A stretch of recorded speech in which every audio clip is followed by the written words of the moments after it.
Collider fans, John Roca, the producer of Collider Heroes here. Well, the much-anticipated Avengers 4 trailer dropped this morning, and the world is losing their frickin' mind. And so am I. We've been waiting to see what happened to our favorite hero since the snap heard round the galaxy, and with this trailer, we got some answers. Tony is sending messages to Pepper. Captain America has shaved his beard. Thor is still missing his eye. Banner is still having a Hulk complex, and Black Widow is still being a badass. And holy Barton is back, and he's not Hawkeye, he's Ronin, and he's like killing people. The title of the film is Avengers Endgame, and Endgame usually refers to the final stage of a match when you make huge sacrifices to win. Might we be getting that here? Well, as Samuel L. Jackson might say, let's break this sucker down and find out. The first shot of the trailer is Tony Stark on what looks to be Nebula's ship with what's left of his Iron Man helmet. He turns it on to record a message for Pepper Potts, or Miss Potts as he calls her. He's exhausted, dehydrated, and looks near the end. We see a shot of the ship he is in from below. It looks like the ship that the Guardians used to fly to Titan. Tony utters a very ominous line, part of the journey is the end. Is he foreshadowing his own death with that line? We're not sure how long after the snap it has been, but we do know that food and water ran out 4 days ago, and that he has 1 day of oxygen left, so recording a goodbye to Pepper makes sense. Remember that he was talking to Pepper when he got on Ebony Maw's ship in Infinity War, and their conversation was cut off. Also, since Iron Man started this whole shebang with Pepper in 2008, it makes sense that they should be the ones to start a trailer that could signal the death of Iron Man.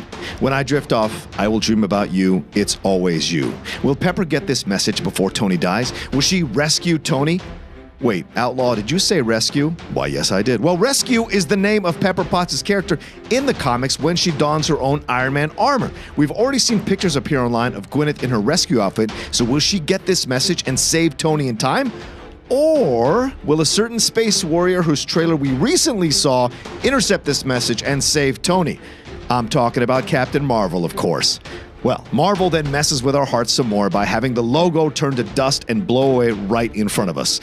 Oh, those guys. Next shot is of Thanos' armor propped up almost like a scarecrow. Okay, Infinity Gauntlet fans, this is your scream moment. You remember that image appeared in the comic book source material after Thanos had lost the gauntlet and he, quote-unquote, retired from being a villain to live a quiet life as a farmer. He used his armor as a scarecrow to ward off predators. Maybe the Avengers in this case. In the comics, he even becomes a bit of a hero after this moment. So is this a possible reference for the keen observer that Thanos will not be the main villain in the movie? Will we finally see the Mistress of Death, Hela, become the villain here, or maybe someone else? Remember, Thanos has nothing to fight against now. He won. Some have speculated also that this armor is on Wakanda and that this is a reminder to the Wakandans of their murdered king, and it is intended to rally them in a battle against Thanos should they see him again. We shall see. Hey, I wouldn't mind seeing M'Baku again, that's for sure. We also see Thanos walking with the gauntlet still fused to his hand and running his fingers over the crops in a blatant Gladiator reference. And remember that Russell Crowe's Maximus only had visions of that moment happening after he died and was entering Valhalla. Could Thanos be in some version of a spirit world? We did see him talk to a young Gamora at the end of Infinity War who asked if it was all worth it. So he could be in the universe of the Soul Stone. Anything is possible at this point. Black Widow explains Thanos' victory next, and it's accompanied by a tear from a freshly shaven Steve Rogers, who is back as Captain America, people. Now, he must be crying seeing the deaths of the other Avengers on the screens by a concerned Bruce Banner, Scott Lang, Shuri, and Tom Holland's Peter Parker.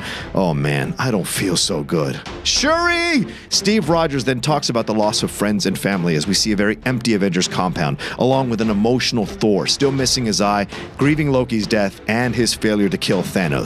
Nebula is also shown touching what is most likely Gamora's coat. And just as we see these images, the moment of the trailer happens for me. Ronin. Clint Barton is back here, people. That's right, Hawkeye is here. Or rather, Ronin is here.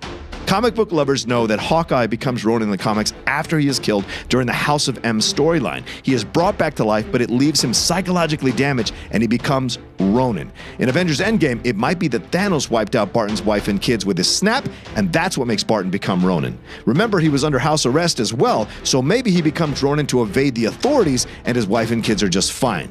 A theory I have is that if the rumors are true about time traveling, time vortexes, and quantum realms in this movie, maybe this is an alternate dimension that Black Widow finds herself in, where she discovers that Clint Barton never became Hawkeye and has always been Ronin instead. Also, for those who are not up on their history of feudal Japan, Ronin were masterless samurai who at times have been depicted as bringers of justice in numerous samurai movies. And as we've seen in these movies many times, he wipes the blood from his sword with his arm.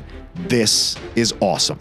Now, next we go to Steve Rogers, Captain America, who flips open his old compass with a picture of Peggy Carter still firmly planted in there. Does this mean that he is using her as motivation to remind himself of what he was supposed to stand for?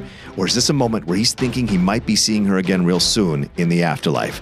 Again, it's called Endgame, people. Sacrifices must be made. Rogers responds to Black Widow saying that their plan is going to work by telling her that he knows it is because he doesn't know what he'll do if it doesn't.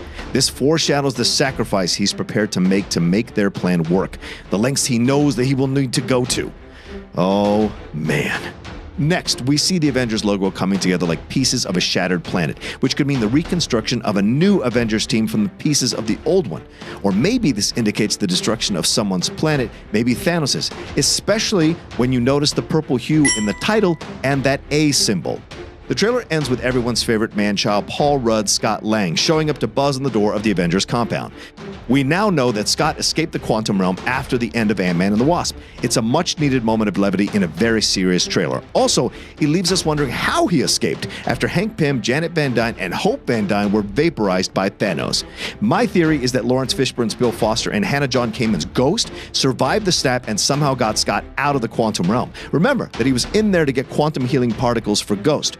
Or maybe he just did it himself like he did it in the first Ant-Man. Time will tell. Either way, it shows us that he will play an integral part in this movie, as will the quantum healing particles, tardigrade fields, and definitely the time vortexes that were referenced in Ant-Man and the Wasp.